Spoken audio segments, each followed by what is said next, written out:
Okay, that's perfect. All right, we're on. It's great. Riverside, California. We're great. There's some growling. It's dog's a generator. I'm telling you. No, it's not.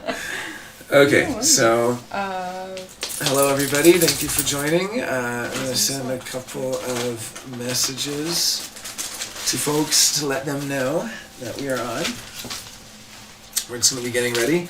The topic tonight is Into the Red, the design side. And I'm just gonna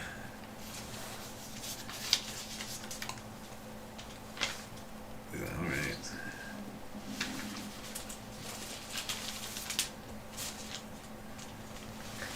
To the red. All right. I was just looking where he can get it from. So you need 40 of channels. And then 61. Well, Oh, I mean, there's other ones too. Okay. Those are Let's see. the channels that are unconscious. I have a whole channel that's unconscious.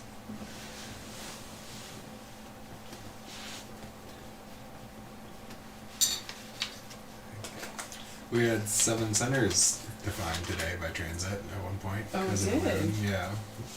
Really? Yeah. Wow. Just on the personality side. Yep. That's a lot of personality Yeah. activation today. Everything but heart and solar plexus was defined. Wow. But I think the moon has moved on. The moon was maybe filling in the G or something. okay. Or no, Venus was filling in the G. Venus was in 10. The moon was... Oh, the moon was in the spleen.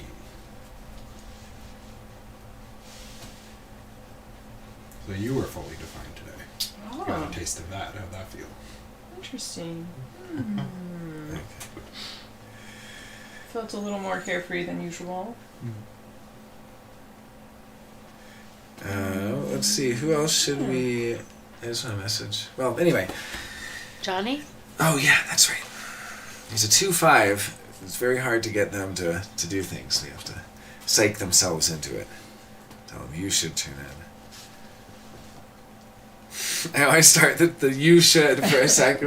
Like, you should tune into YouTube stream right now. We are on and would love to chat. Okay. Do you want the rest of my Great. stuff? What's Do you up? want the rest of my stuff. Oh, yeah? Oh, yeah, we absolutely need it. So, birth time. 9:13 p.m. So that's going to be a 21:13. 21:13. Yeah, I know this game. And then a birthplace. Riverside, California.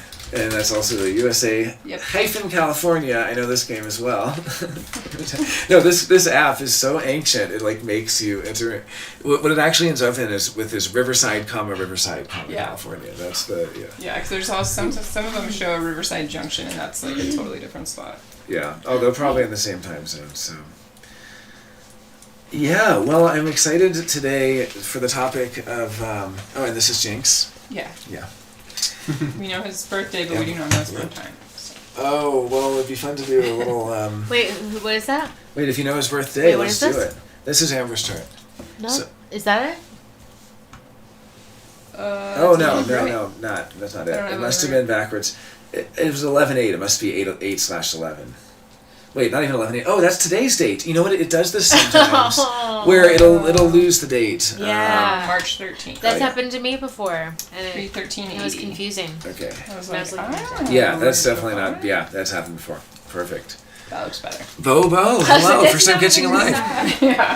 1648 defined on my design side. My personality Pluto is also in 48.3, so it's a twice defined gate. Oh, very cool. Personality Pluto. Yeah, that gate 48, gate of depth. Well, the 1648, we can just jump right in. It's just off the bat. What that's going to show, that's the channel of talent. It's all about skill. And what it's going to show is that it's going to be very easy for you to see how important the depth is. How important really having the depth of solutions. And the how meaning? Important, how important, well, I think of 48 as fundamentally about like a toolbox of just endless experience, or not even experience, but more like pattern, what you've learned from the repetition of the pattern. It's the drip, drip, drip. You learn one little thing at a time, and that 48, that well, fills up and has just this depth of solutions that are practical solutions for problems. This is logic. This is what it's all about. Now, on the other side of it, you it have... does seem to like create meaning, that not create meaning, but find meaning by connecting those dots of knowledge they have.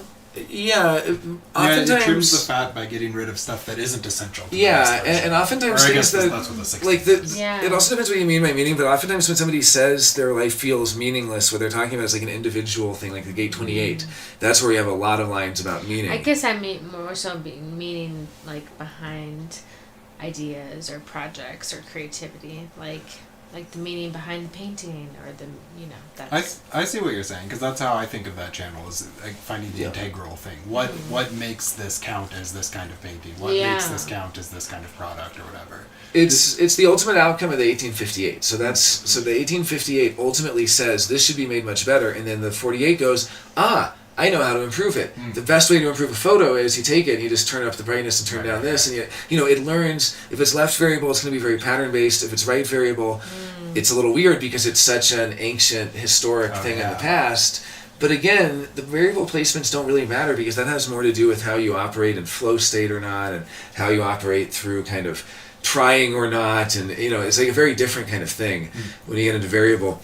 At a fundamental level, anyone with the 4816 is going to really need to create. It's the logical creativity. And as we talked about in our creativity channels kind of discussion, where we were looking at the channels quite some time ago, we found that people who don't have, basically if they're not a manifestor or a manifesting generator, if they're a projector and they have the 4816, then it's really important to collaborate. Very, very important to collaborate with other people who oftentimes will have the 1858, or at the very least will have the energy to help power that creativity.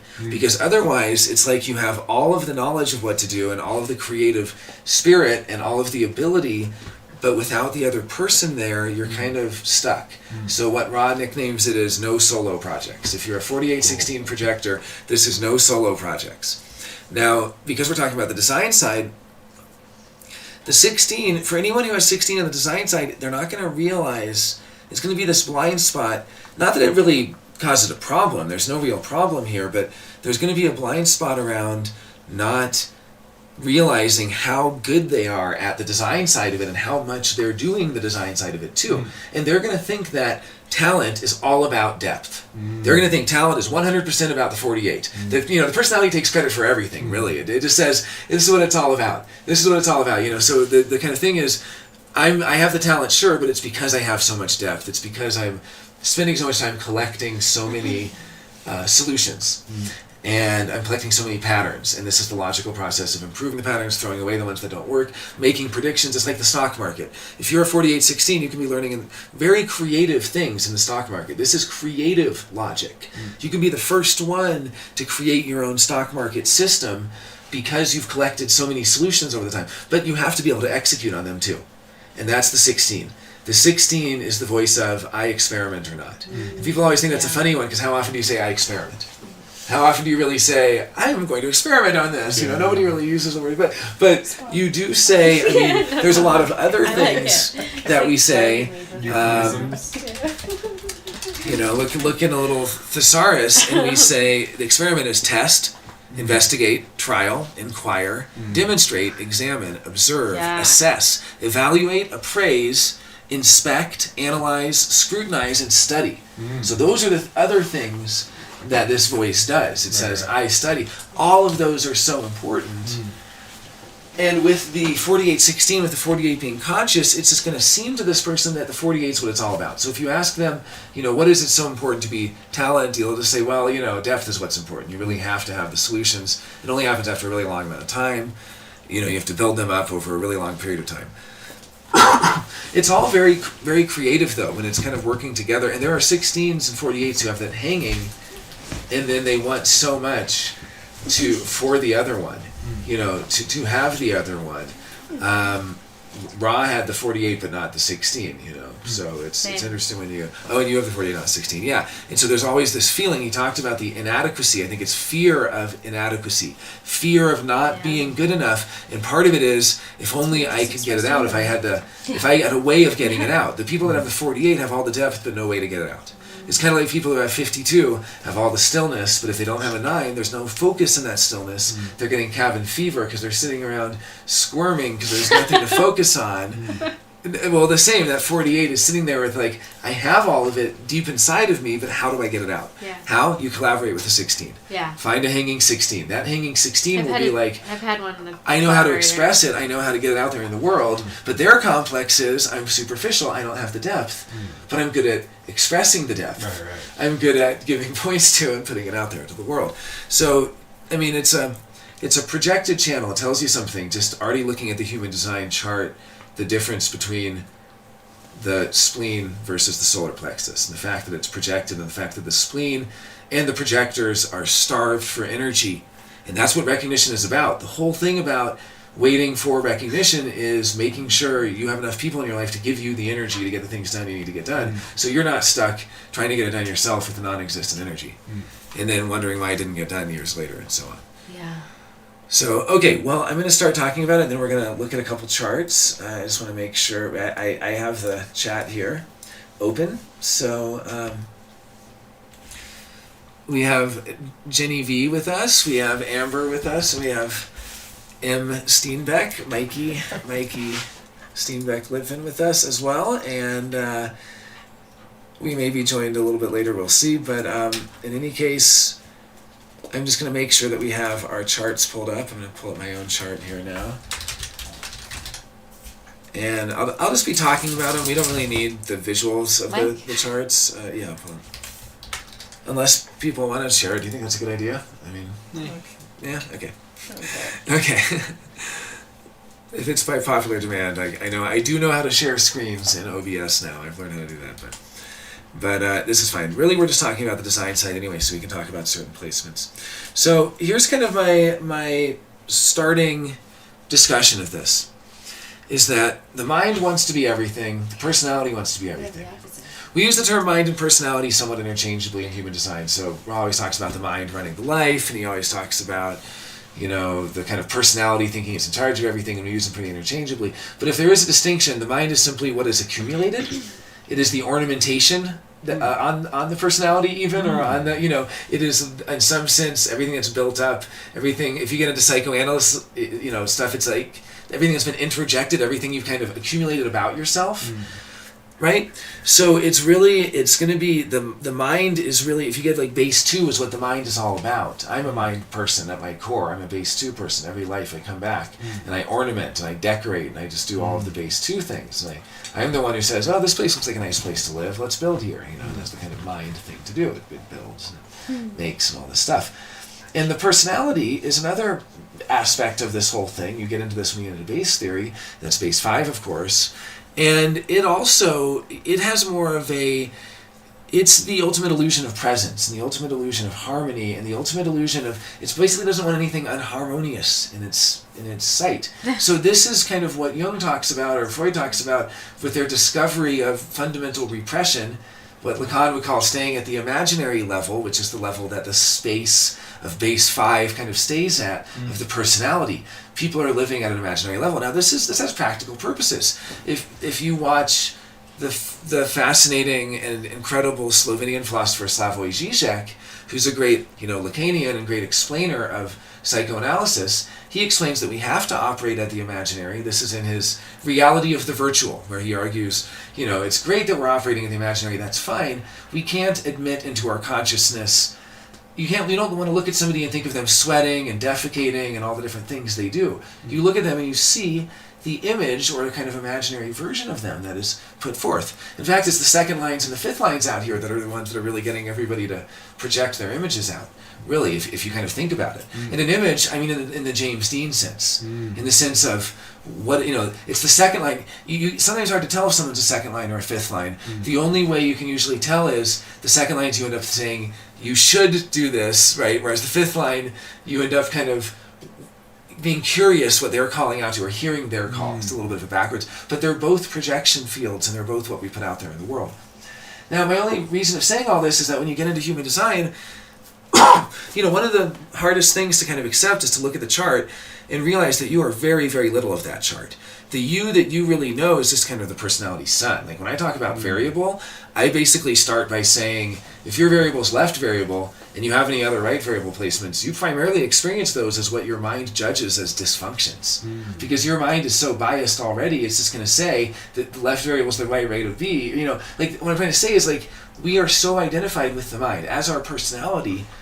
But the personality can kind of move around. That's what's cool, is the personality is really here like space to get into everything, to experience everything, to kind of move into all of the different modes. So that's what human design does. It kind of loosens you up. It loosens the grip of mind. It says, oh yeah, you have memory. Mind is the voice of I remember. And you start to remember your life, your name, your job, your everything you are. But that's kind of like a plate or a tray that you can also, through various experiences, turn sideways and it all falls on the ground. And then you don't have any, you're in the state of no mind and so on. And of course, the Eastern yogis and everybody thinks that's the final story and that's the end of it. It's kind of like the seven-centered goal, to be enlightened, to get to the end. It's very sixth line, actually. The old-fashioned version of the sixth line would just get to the roof and stay there. Never come down. And that was very much what the, you go up on the mountain to be enlightened and you just never come out. That's what the sixth lines to this day still want. But, it's not. They have to be pulled kicking and screaming down off the roof. But in any case, the personality is sort of transfixed by the mind when you come into human design and is saying, this is who I am, and this is all the things about me, and this is what I remember. And I remember a really cool story about a shamanic experience our friend had, where basically he had gone in, he was on this, psychedelic, and the shaman kept coming over, and the shaman would just, I'll do it here, he would just look at him right in the eyes and turn his hand, like, let me do your he would do this, he would block the eyes, and then he would turn it sideways. And he just kept doing this. He would block the eyes, and he would turn it. He would just do it once. But, every time he would do this to him, he would come back, and then he would do it every few minutes or every hour or something, because my friend would have started building up things again. It would have turned horizontal again. And so the turning horizontal was basically what allowed things to accumulate. But the turning sideways made it completely ungraspable. And he would think to himself, but then he would try to reach it, and it would be like a smooth thing. He couldn't get a hook. It's like truth was vertical in some sense. That's kind of the state of no mind. Now, it's a beautiful state, you can see, because it's a state where you have no memory, you have no name, you have no. But it's still not the only thing that our life experience is about. It's not the only thing human design's about by a long shot. I mean, it's beautiful. It's beautiful. It is the capability of transcending, basically turning off the mind or disconnecting from the mind, ultimately, which is memory, which is the accumulation of memory. But you can't live like that. You have to remember that red means stop and green means go. You have to remember, to pay your taxes or whatever, unless you're a second line. My theory is they don't vote and they don't pay taxes. No, I'm joking. But in any case, but the personality is in for this big shock, because it looks at the chart and it basically goes, okay, cool, this is my configuration within this thing. And it's true, it is. But it basically says, okay, so all this is me, this is me, this is me, this is me. Well, that's cool, but it kind of already just wants to be everything. So if you start to tell people things and they're not expecting or not preparing it, they'll get into a mode of, that's me, that's not me. And Lacan actually has a name for this. He calls it recognition. He says that recognition is when a client would come to him and they begin to recognize themselves. However, he always spelled recognition as misrecognition also, with the parentheses, miss. I mean, he did it in French, méconnaissance, and he always put the mais in parentheses. But this misrecognition, which is the same thing as recognition, is useful, because what it does is it kind of gives the mind something to watch, something to look for. It gives it something tangible to hold on to. But it's also very limiting. And the thing is, it'll change over time. And the way it changes is through repressed contents entering into consciousness. And this is where the design side comes in, because the design side is the first ever map. This is why we're going into the red. This is the map of what's actually there that has to be continually admitted into consciousness. Sort of your odd bedfellow. Like the Thomas Wolfe quote, I show up to work every day, but that other guy, he's allowed. He doesn't show up sometimes, or he's late, or he's not at all. As a writer, you kind of need your creative spirit to be there, and it doesn't always show up. That's the design side. Well, my point here is, if you look at Lacan's model, it's actually a very nine-centered in a lot of ways. I mean, Jung, Lacan, these people really were evolving a Plutonic inner truth system. It really hit its heyday and stride. I mean, Jung gave birth to the Red Book, which he completed when Pluto was discovered, and he spent the 15 years leading up to the discovery of Pluto. It's an incredible thing to see that Jung was standing right there, sort of channeling the cosmic. He was a 2-4. He was, and then we see, Lacan and this whole explication of how it works. And then we see human design, which comes along and actually gives us a map. Jung said, we can never describe the unconscious, we can only circumscribe it. Meaning you can only go around it, as if like a boat going around an island or something. You can't really go into it because it's such a mystery. It'll always be a mystery. Well, now we actually have something like a map of the tunnels. It's a really interesting... It is this forbidden continent, this unknown place, but it is also something we kind of come to know progressively. So in Freud's model, repression... If anyone needs any water, by the way, anything, feel free to come and go. But I'll finish up on this, and then we're going to start looking at our design placements. I like that visual, by the way. Yeah. So in Freud's model, and he was I think the first one who called it the dark continent. But you're getting comments also, by the way. Oh, wonderful. Okay, we have Anastasia. I have 11 second lines, and I hate voting and taxes. For fans of Succession, Connor Roy, second line. He's like, no taxes. That's his whole platform. Brotherman, the biogenetic inheritance, and Neil deGrasse Tyson et al. Has the nerve to say Pluto isn't a planet. Yeah. He comes here quite a bit. He comes to Santa Fe because it's some of the best star viewing in the country. Really. He also really likes wine. Oh, yeah. Well, special places. So for Freud's model, basically what is repressed is kind of what can't be admitted into our image we have of ourselves, and it returns. There's the return of the repressed, which causes neurosis. And neurosis, to have a neurotic structure is not unhealthy. It's not a bad thing in psychoanalysis, because that actually means everything's functioning properly, that when you're lying to yourself or ignoring, you start to get anxiety attacks. Is the fundamental thing behind all phobias. In fact, anxiety comes before phobia. Phobia is a localized fixation of what is a generalized anxiety. It's actually a relief. It's the savior from anxiety to get a phobia. But either way, whether it's an anxiety or a phobia, there's a great quip from Lacan, anxiety is the only emotion which doesn't lie. And he really advises people not to trust any emotion except anxiety. That tells you you're lying to yourself. That tells you betrayed yourself. That tells you, and it is very proto-human design, because it is about what is really discovering what you want.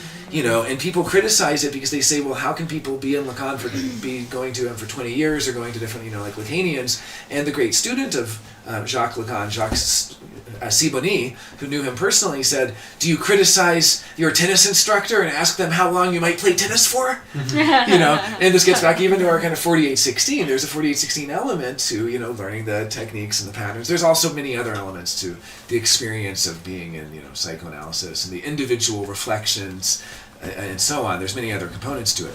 But my point is that for Freud, there is a fundamental concept of repression which developed by Lacan into what he calls the Bar of Repression, which he explains as essentially a conveyor belt. And when it moves too slow, this conveyor belt basically stops delivering new unconscious contents, and people lose touch with the sort of vivifying effect of the unconscious. When it moves too fast, they get into a hypermanic state. For people watching Succession, season 3, no spoilers, but you can see what happens when sometimes the conveyor belt moves too quickly, and then the person has almost a rush of intensity because of it.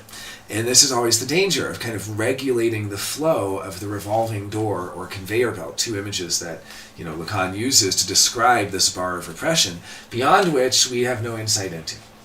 And so you get to learn things about yourself, but you don't want to learn too many things too fast. You don't want to go too far too fast. It's someone comes to, therapy and they say, I'm so lucky, I have a perfect family. I bet everybody else who comes in here has really screwed up families. Well, after some period of time, they finally learn that they don't have a perfect family.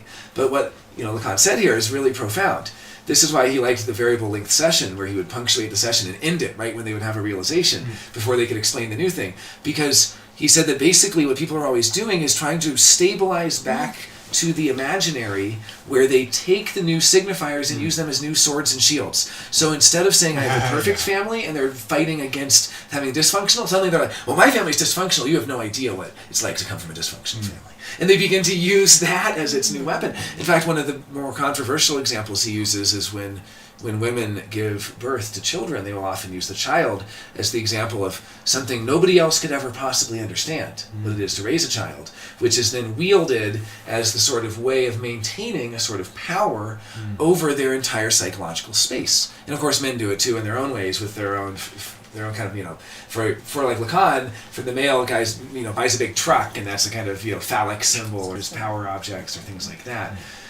So it's basically these compensations that are all about trying to be everything, trying to fill all space. Looking at the chart, the mind and the personality really wants to be all 9 centers, all 64, gates, all 36 channels. It wants to be and do everything. But then it doesn't want to be limited. As soon as you start to tell somebody their narcissism is offended, their self-regard is offended, and they don't want, and I speak even personally too, because this is how it works, right? Like, we just have this sort of natural ability to fill all space. Nature abhors a vacuum.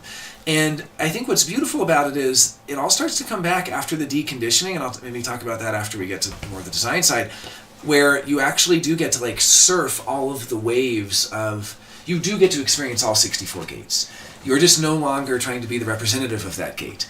You no longer feel like it's your duty to represent that on this planet. And you're no longer going around saying, I don't have 4816, but as not self, I would be downright offended if you say, you don't have the talent. What? Everyone wants to have talent. I don't have 3536, the sexual talent. I'd be downright offended if someone says, you're lousy in bed, or whatever. These are we all want to be, how do they sell all of these magazines, 10 tricks for your, lover in bed, where those are sold to the people who don't have 3536. The ones who have it don't care. They know. The ones who don't have it are the ones who are constantly wanting to spice it up. So it's just, at each step of the way, it's like this narcissism of wanting to be everything, and then trying to kind of pick and choose in reaction to it, where people, this is why I don't like doing personal readings. I love to record my readings and send them in, is because I don't want the person to get into, yes, that's me, yep, no, that's not me, yep, that's me, no, I don't see myself in that. Well, this one really makes sense, no, that's not me.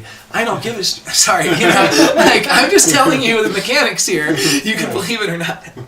So, but in any case, what's funny about it too is I feel like I have my own little theory that we really get sick in the channels, which is something I've heard Ross say, but that the mental side of it is more in the openness. That our mental illnesses, our anxieties, our tics, the places we betray ourselves, all this stuff. Like, I have undefined solar plexus. I could betray myself by feeling guilt-tripped and ashamed and not wanting to hurt somebody's feelings and tiptoeing around and then doing something I don't want to do. I have undefined ego. I could feel, I have to prove my loyalty, I have to prove I'm a good friend, I have to prove blah, blah, blah, blah. So that's where all the mental stuff comes in. And then the anxiety comes in. Oh my God, the anxiety is telling me that I betrayed myself. There's a really beautiful story from, I guess it's not from Lacan's practice, but it's from a Lacanian. And a husband and wife just have a young daughter. And they're laying in bed. You've probably heard this one, right? And the daughter's crying. And the dad wakes up. And the dad remembers, the first thing he remembers, this is what they say in their couples counseling next week. The first thing he thinks is, it's her turn to take care of the daughter. That's true. They take turns. Well, what he does is, he keeps hearing her awake, tries to wake up his wife, she won't wake up. Tries to wake her up again, won't wake up. Tries to wake up again. Finally wakes her up. She goes, takes care of the daughter, comes back to bed. First of all, everything's all wrong. They're sleeping in the same bed. That's the first problem. But then I'm just going to leave that out of here. But okay, so anyway, then they have a huge fight the next morning. And they have no idea how this huge fight happened. And he was so angry and all this stuff. And they go back to therapy. Can you solve this mystery? Any guesses? Well, first of all, it's very textbook human design, kind of like initiating, like, hey, it's your turn, it's your turn, it's your turn, poking. But the real thing that they came to, and this is why I do think that Lacan is very proto-human design, using the vocabulary of the evolving Pluto understanding of inner truth and so on of the 1930s, 40s, 50s. This is what the conclusion was that actually he had betrayed himself. Because what Lacan says is guilt always stems from a betrayed unconscious desire. If you don't follow your true unconscious inner desire, you start to feel guilty. And then you attribute the guilt to anything. You attribute the guilt to whatever. You just make up a story about it. But the guilt is generated as a chemical reaction at the moment you go against your true desire. What father would not want to take care of his daughter crying? It's built into our damn DNA. He just was so in his head, he goes, it's her turn. And he goes, I don't want to do this. And, I don't want to do it. It's her turn. It's not fair. Blah, blah, blah. I made up a million stories. He really wanted to actually just wake up and let his wife sleep and go take care of the daughter. And it was only when he was able to understand the repressed desire that he had to actually not keep track of this fairness thing and actually, you know what I mean? Like, he didn't really care about it, but his mind did. So I do think psychoanalysis is a really powerful proto sort of version of human design that just doesn't give you the design side.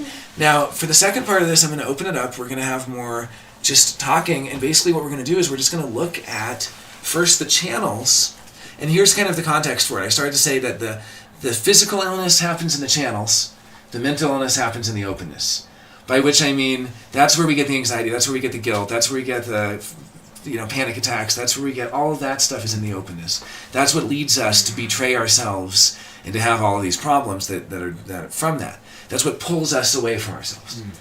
On the other hand, it's the definition that actually has illness of the form of the body. It's the defined heart that is actually at the highest risk of having heart issues.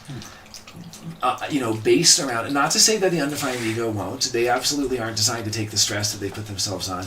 And there very much are psychosomatic things that cause chemical cocktails that are very damaging and so on. I'm not trying to say that. But it's the defined ego with the actual life force energy that obligates each of us, gives each of us a responsibility to fulfill it. You have to do that thing that you have in your life force energy. And the fact of the matter is, we typically figure it out for the ones that are personality, and we typically don't notice the design ones, and we don't maybe realize the design ones. And when we're going at not living our design, we're ignoring the design ones. So the design side of it, it might still be happening. It's also funny. It's like when you tell people about the not self, you can almost do an inverse reading and tell them the not self. They see themselves in it. But if you tell them the limitations of their actual design placements, they're often very annoyed by that and go, like if you were to describe my aura, my format aura, as a very dry, extreme, because I have 952 on the design side, completely design, no conscious, just very dry and making everybody like very like a kind of like a library, making everybody focus, pay attention, sit still, all the stuff. Well, my personality, thank God, is also contributing to the whole thing, is making it wet, and is actually making it more engaging and exciting, and it's not just like Bueller, with the kind of, that would be the fully dry.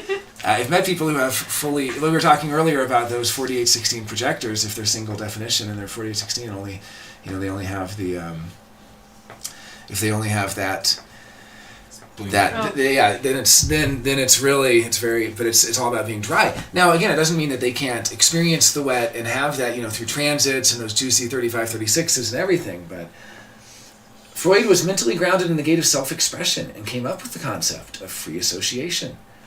Yeah, well, it's actually, free association, yeah, exactly, that was Freud, and then a very similar one was Jung, where he did the word association experiment, which is not just free association. Freud's rule, his only rule was keep talking and you can say anything you want. Keep talking or just speaking is what is allowed. It's like you can just speak freely, basically. But Jung was actually the one who came up with the word association experiment, where you say house and then somebody says father, and you say penguin and they say mother, and you say whatever, and you keep going all these around, or you say mother and they tell you the first association of mother. You say father, they give you some first association. You say, and what Jung was looking for, he was only like 21, 22, 23 years old. This is what got his attention from Freud, and what made Freud such a fan of Jung, before their, falling out, was actually this very word association experiment. And what Jung was looking for, and what Freud was fascinated by, is that Jung was looking for what would make them hesitate. He didn't care what word you said. He wasn't writing down what word you said. He's just saying a word, saying a word, saying a word, saying a word. Oh, you flinched. What's going on there? So you're like, but that's what he was looking for. He was looking for the hot spot of the word. And he gives the hot word, and that hot word tells him the heat map of what's going on in the unconscious. What unconscious need isn't being met, what unconscious desire isn't being met. Now let's imagine somebody who has a fully unconscious 35, 36. They have an unconscious desire for impersonal new experience, which is often sexual in nature. Now let's say they have a conscious tribal channel. A tribal channel like the 1949, which is all about let's settle down and hold hands well into old age. And let's say they're split. Even better would be split. Something on the caring side. Fully conscious 50-27, say. You know what I mean? And it's going to be, then they're going to have these two conflicting needs, and the conscious one is going to say, I need to have this tribal, caring, committed, monogamous bond, and that 35-36 is like party town. Let's go to Belize. It's but they're not going to necessarily realize it because on the design side. Okay, so let's look at, does anyone have any comments first, or should we? Oh yeah, Warren Roller. Freud described that the importance of free association is that the patients spoke for themselves. Yes, it's so much. Freud was fighting against suggestion. At the time, hypnotherapy and suggestion and animal magnetism and people who probably had, gate 26 and a defined ego and stuff were kind of silver-tongued, magicians of all you need is the magnetism and the confidence and so on. And it was very much based on suggestion, like hypnotherapy, like an exorcism or something. Like, you don't need to be afraid anymore. You don't need to be afraid of spiders. You can get over it. Or like, I am not afraid of spiders. Like, that was what it was all about, suggestion, And so psychoanalysis said, no, let's get the person talking. Let's see where they go. Yeah. Freud was split. Unconscious single definition and conscious single definition. Oh, but then coming together. Wow, very cool. I would love to look at his chart. Maybe we can look at that in a future one as well. Okay, so I have Amber's chart here. 37-40. The 37 is conscious, the 40 is unconscious. So, first of all, what is the kind of requirement, or in this case we can even use the word need, a tribal keynote, of the 37-40? Support. Yes, support and being a part of a whole is a specific need. It's a part seeking a whole. Part of something bigger than itself. And it wants to just be part of this group, and it wants to really make the bargain and make the bond. And part of those bargains and bonds, this is in intimate relationships and business relationships and friend relationships. There's going to be bargains that are going to happen. And the 40 is a love gate. So that's a real love of work, but it's also the gate of denial, the gate of saying no. And that 37 is the gate of affection. Funny that the one that's affectionate is not actually the loving one. The loving one is the one that's going to work really, really hard for the affectionate one. And that's how it's going to prove its love. Because it's in the ego, it's about proving. And it proves it through its capacity. It's not even how long it can work. That's stamina. That's, 21. And it's not how much brash nerve it has, and it's not how much courage it has. It's literally just about the capacity. Now, this gate 40 in its capacity is unconscious for you. It's on the design side. So you might not realize that the capacity side has to be there of the bargain too. The denial side, the alone time, has to be there too. For you might just see it as the affection and the camaraderie among friends, the kind of 37, which is the emotional side of it.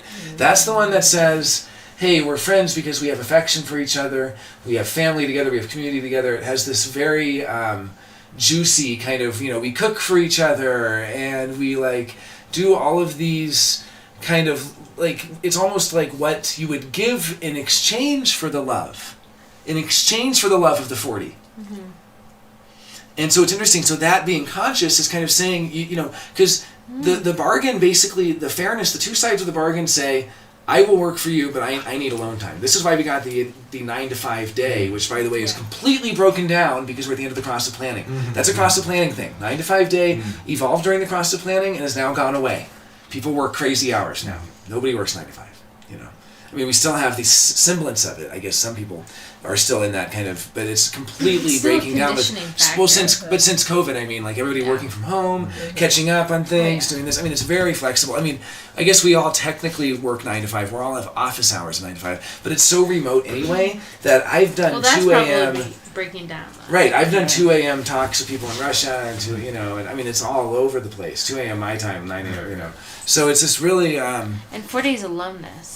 So 40 is the gate of aloneness because that's part of the bargain is I will do this for you, but you need to leave me alone. And that's the 9 to 5 is I will work, but I need to have my alone time. And that's even part of what we've gotten during this cross of planning is we've gotten to have our alone time, and it's the fair amount of alone time. What fair amount of alone time do I earn not having to work for other people, not having to help other people? And what bargain is it made? And, you can see couples who have this, or who, one of them has it, by the way. If anyone's in a couple, you can tell, partners and so on, that, or business partners, friends, everyone, that, you are going to set the bargain. And if both of you have it, then if you're both pretty reasonable people, then you'll set a fair bargain, together. But it's interesting because you have a completely unconsciously defined ego.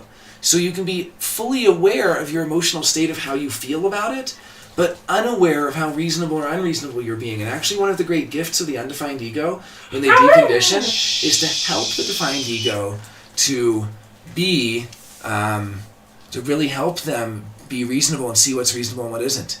And to help them reflect on, okay, it's reasonable to not do this, but it's unreasonable if I don't do it for that. And it's reasonable to do this, and it's pretty reasonable to, in this situation, it's almost like the defined ego is like, this sounds reasonable, right? And the defined's like, it's pretty reasonable. It's kind of like, so you can like pass it by us. But with you having the fully unconscious, all that means it's okay. It's just like, it's not anything bad. It's like, just like Ra, he had a fully unconscious head with his 61 was, unconsciously activated. He did not have a defined head like you, but it was at least activated. And you have an unconscious 61 activation as well. When you have these unconscious activations, you just kind of have to trust. You don't really know what's going on there. It just bubbles up out of there. It's like you have like a department of like gnomes who are like building something, and then they're like, here it is. And so in your case, they're building the bargain. And so ultimately they're building what's reasonable for you. And the fact of the matter is, people who don't have that whole channel though are going to have a really hard time sometimes. Usually if they don't have the whole channel, they just submit. Like, I don't have the whole channel, so it's dominance, so I just submit. I go, sounds fair to me. But if I had half of the channel, that's a compromise. Like I do partnership readings, and if somebody has 37-40 and the other just has 37 or 40, the one with 37 or 40 is going to say it's not fair. And I'm going to say, well, it's fair according to them, and they're the one who has it, and you can take it or leave it. Because the one who has it has the consistent energy to know it's fair. But with you, it's unconscious. You can basically just be like, look, I don't know why it feels fair to me, but for some reason, I just feel like I got to give you this $100 bill back. Like, you gave me too much. It wasn't, you can do that, and you just don't know why. Or you can be like, no, come on. Like, what are you doing? This is, you can basically, it's no longer fair. Well, and it's all going to be, that's kind of my point is like, how healthy your heart is going to be directly related to how healthy you're living that design as a projected channel, being invited in to be a part of something bigger than you, all this stuff, having the emotional clarity about what wholes you should be a part of, where you should be giving your support. If you're supporting them, they have to be supporting you too, the needs being met both ways. I mean, all this stuff. So that's kind of, and then with your 61-24, the 61 unconscious, the 24 conscious, it's going to be again like, you're going to have this very mystical mind that is basically kind of doing it on its own. It's an interesting idea to think of what is automatic versus what requires our attention. And it's funny because in some sense they're actually opposite. Like I get into personality type a lot, and we talk about how our dominant function, what we're really good at, is so automatic you don't have to think about it, it's autopilot. And it's actually really hard and requires a lot of conscious effort to do the stuff we're not good at.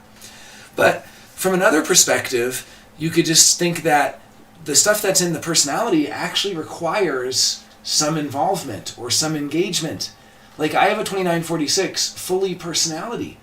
And so that's going to come out in my personality. It's going to come out in sort of the persona that I embody, right? and it's going to come out in the aura. It causes definition. Unlike some of the controversial offshoots, John Martin and so on, and Teresa Blanding, who say that their definition, their version of personality definition is that it doesn't necessarily yield the same benefits of strategy and authority.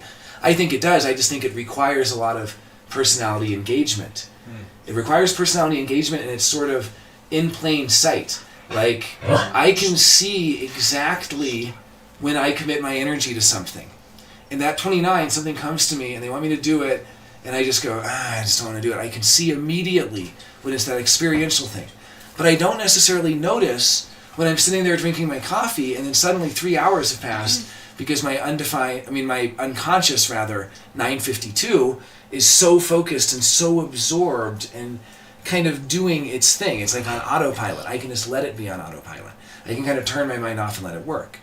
So I do kind of think of the personality side as conscious engagement. For you, that 24 means you're going to be painfully aware sometimes of the recurring thoughts. Anyone with 2461, like Mike, will know you can get things stuck in your head, you can get songs stuck in your head. I experience it because I have neither of those. And so when I'm around 6124s, I'll get that stuck in the head recurring thing. And, it totally happens to me, or when there's transits. And it's basically, in the case of, with the 61 being unconscious, it's going to realize that whole process of actually having, it's basically, what is the 6124 really doing? It's waiting for something to change. It's waiting for some mystical revelation. It's waiting for something to happen, really. And the way Ross says it is they're checking so often if anything's happened, they miss it. Because what they're checking, if it happened, they don't notice something else happened. That's 6124, and it's waiting to be recognized, but what is it really waiting to be recognized for? I mean, it's a very interesting, very peculiar, very weird channel, right? We have mysticism here. I mean, you have it. I don't know if you have any answers here. This is not exactly rhetorical, but, Ra kind of says the same kind of things. He loves talking about how weird the head ones are, how the 64 is experiential, but it seems so logical, and it also seems really individual, and how, like, the individual one seems really experiential, but it also seems logical because it's repetitive. Like, he talks about how when you get to the head, it's like all bets are off. Like, this is like we don't have to we don't be like, it's a weird place that we're in. Well, that 61, I mean, these are asking the kind of question of what's on the other side of the edge of the universe, asking impossible questions. What happened before the beginning of time? That's a 6124 question. Who will seriously think about it? What was before? There was a 1 hour, speaking of Neil deGrasse Tyson, we were talking about earlier, he hosted a 1 hour plus talk about what happened before the beginning of time, which, as a logic person, there's no before, because time instantiates beforeness and requires, and it's a prerequisite, and because logic is based on order, and based on order of operations, you must instantiate the concept of time before you are able to have a before.